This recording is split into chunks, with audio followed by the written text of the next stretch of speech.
Mga ka-amazing, naranasan mo na bang pumunta sa palengke at mabigla sa presyo ng gulay?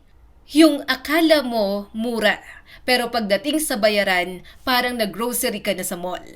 Pero alam mo ba na sa Pilipinas, may mga palengke na sobrang mura ng gulay dahil direkta itong galing sa farmers o bagsakan centers? At ang mas nakakagulat, may isang lugar na halos presyong farm na mismo ang bentahan. Sa video na ito, alamin natin ang mga palengke sa Pilipinas na pinakamura ang gulay. Kaya tara, simulan na natin mga ka-amazing.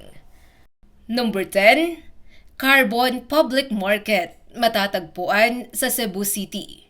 Ang Carbon Public Market ang isa sa pinakamatanda at pinakaabalang palengke sa Cebu. At isa rin sa mga lugar kung saan makakahanap ka ng sobrang murang gulay sa Visayas. Dahil malapit ito sa mga agricultural areas ng Cebu at kalapit na probinsya. Maraming gulay ang diretsyong dinadala dito mula sa bukid. Kaya naman ang presyo ng talong, kamatis, repolyo at iba pang mga gulay ay mas abot kaya kumpara sa mga supermarket. Isa sa mga sikreto kung bakit mura dito ay ang bagsakan system, kung saan ang mga gulay ay ibinababa sa maramihang volume, kaya bumababa rin ang presyo. Bukod dito, kilala ang carbon market sa early morning trading. Kaya kapag madaling araw ka namili, mas marami kang pagpipilian at mas mababa ang presyo. At kahit medyo magulo at matao, hindi maikakaila na sa carbon public market, presyo pa lang panalo na agad. Number 9, Dao Public Market, Tagbilaran, Bohol. Ang Dao Public Market sa Tagbilaran ay isa sa mga underrated na palengke pagdating sa murang gulay. Kahit nasa isla, nagtataka ang marami kung bakit affordable pa rin ang presyo dito. Ang sagot? Malakas ang lokal na produksyon ng gulay sa Bohol, kaya hindi na kailangang umasa sa mahal na imported supply. Makikita mo rito ang sariwang talong, kamatis, sitaw at iba pang gulay na direkta mula sa mga lokal na magsasaka. Isa pa sa kagandahan ng Dao Market ay ang diretsahang bentahan ng farmer to consumer, kaya nababawasan ang patong sa presyo. At dahil hindi ito kasing siksikan ng ibang palengke sa Metro Manila, mas relaxed ang pamimili at mas may pagkakataon kang makatawad. Number 8, Antipolo Market. Ang Antipolo Market ay isa sa mga paboritong puntahan ng mga taga Rizal at Metro Manila na naghahanap ng sariwa at murang gulay dahil malapit ito sa mga farming areas ng Rizal at Quezon. Madalas ay diretsyong galing probinsya ang paninda dito. Sa umaga pa lang, makikita mo na ang dagsa ng mga mamimili mula sa mga nanay, tindera hanggang sa maliliit na negosyo. Ang presyo nito ay kadalasang mas mababa kumpara sa mga supermarket, lalo na kung marunong kang tumawad. Isa sa mga sikreto ng Antipolo Market ay ang bulk buying system. Kapag maramihan ang bibilhin mo, mas lalong bumababa ang presyo. Halimbawa, ang isang tali ng pechay o kangkong ay mas mura kapag higit sa 5 ang kukunin mo. Bukod pa rito, kilala rin ang palengke na ito sa preskong gulay, hindi tulad sa ibang lugar na ilang araw nang nakadisplay ang paninda. Kaya kung gusto mong makatipid habang sariwa ang iyong pagkain, Antipolo Market ang isa sa dapat mong puntahan. Number 7, Pasig City Mega Market. Isa sa pinakamalaking palengke sa Metro Manila, ang Pasig City Mega Market. At dito mo mararanasan ang presyong pakyawan kahit retail buyer ka lang. Ang dahilan kung bakit mura ang gulay dito ay dahil sa dami ng supply. Maraming truck ng gulay ang dumarating araw-araw, kaya nagkakaroon ng kompetisyon sa presyo ng mga tindera. Dahil dito, ang mga gulay tulad ng talong, kamatis at repolyo ay mabibili mo ng mas mura kumpara sa ibang palengke. Isa pang advantage ng Pasig Mega Market ay ang malawak nitong espasyo, kaya hindi ka masisikipan habang namimili. At kung ikaw ay maagang mamimili, may pagkakataon ka pang makabili ng fresh stock na bagong dating pa lang, na kadalasan ay mas mura. Kaya kung gusto mo ng mura at maraming choices, Pasig Mega Market ang sagot. Number 6, Balintawak Market, matatagpuan sa Quezon City. Kung pag-uusapan ang bagsakan, hindi pwedeng mawala ang Balintawak Market. Ito ay kilala bilang isa sa mga pangunahing wholesale trading centers ng gulay sa Metro Manila.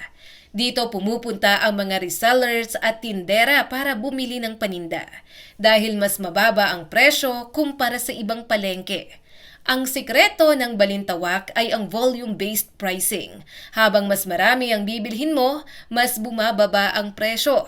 Kahit ikaw ay ordinaryong mamimili, pwede kang makinabang sa murang presyo kung marunong kang pumili at tumawad. Makikita mo rin dito ang iba't ibang uri ng gulay mula sa iba't ibang probinsya, katulad ng Benguet, Nueva Ecija at iba pa.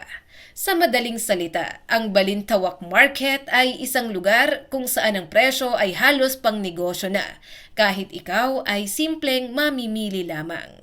Number 5, Sangitan Market, Cabanatuan, Nueva Ecija. Ang Sangitan Market ay isa sa pinakamahalagang bagsakan ng gulay sa Central Luzon. Dahil sa lokasyon nito na malapit sa mga taniman, maraming gulay ang diretsyong dinadala dito mula sa bukid. Ang resulta, mas sariwa at mas mura. Dito mo makikita ang mga magsasaka na mismong nagbebenta ng kanilang ani, kaya walang middleman at mas mababa ang presyo. Ang mga gulay tulad ng sibuyas, bawang at kamatis ay kilalang mura dito, lalo na kapag peak harvest season. Isa pa sa kagandahan ng Sangitan Market ay ang maagang operasyon nito. Madalas ay madaling araw pa lang ay bukas na ito. Kaya kung gusto mong makakuha ng pinakamurang presyo, kailangan mong gumising ng maaga. Sa Sangitan Market, mararamdaman mo talaga ang connection mo mula sa bukid hanggang mesa. Number 4, Divisoria Market, Manila. Ang Divisoria ay hindi lang para sa murang damit, isa rin itong bagsakan ng murang gulay sa Maynila. Sa gabi hanggang madaling araw, nagiging mas aktibo ang bentahan dito at dito mo makikita ang tinatawag na bagsak presyo moments. Kapag malapit nang matapos ang araw, ibinababa ng mga tindera ang presyo para maubos ang kanilang paninda. Kaya kung marunong kang mag-timing, makakabili ka ng gulay sa halos kalahati ng presyo. Bukod pa rito, marami ring supplier na diretsyong nagdadala ng gulay mula sa probinsya. Kaya fresh pa rin ang mga ito. Pero tandaan, dahil sa dami ng tao, kailangan mong maging alerto at handa sa siksikan. Sa Divisoria, hindi lang pera ang matitipid mo, pati diskarte mo sa pamimili ay mahahasa rin. Number 3, Hangar Market, matatagpuan sa Baguio City. Ang Hangar Market sa Baguio ay kilala bilang isa sa pinakamurang bilihan ng gulay sa buong lungsod dahil malapit ito sa La Trinidad, kung saan matatagpuan ang maraming taniman. Ang mga gulay rito ay diretsyong galing sa farm.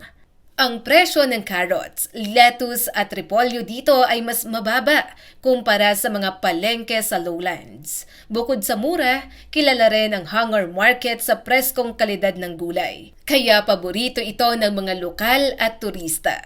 Isa pang kakaiba dito ay ang friendly na mga tindera na handang tumawad o magbigay ng discount lalo na kung suki ka na. Sa Hangar Market, hindi lang mura ang gulay, ramdam mo rin ang kultura at kasipagan ng mga taga-Baguio. Number 2, Urdaneta City Trading Post, matatagpuan sa Pangasinan. Ang Urdaneta Trading Post ay isa sa mga pangunahing distribution hubs ng gulay sa Ilocos at Pangasinan. Dito dumadaan ang malaking volume ng gulay bago ito ipamahagi sa iba't ibang lugar. Dahil dito, ang presyo ay nananatiling mababa dahil sa dami ng supply. Ang mga negosyante at reseller ay madalas pumupunta dito upang bumili ng murang gulay para ibenta sa kanilang lugar. Pero kahit retail buyer ka lang, pwede ka ring makabili ng mura kung maaga kang pupunta. Ang Urdaneta Trading Post ay patunay na kapag malaki ang supply, mas bumababa ang presyo. At ang ating number 1, La Trinidad Vegetable Trading Post, matatagpuan sa Benguet. Eto na, kawaw-amazing ang pinakaaabangan natin. Ang La Trinidad Vegetable Trading Post ang pinakamurang bilihan ng gulay sa Pilipinas. Ito ang sentro ng gulay sa bansa, kung saan nagmumula ang malaking porsyento ng supply ng gulay sa Luzon.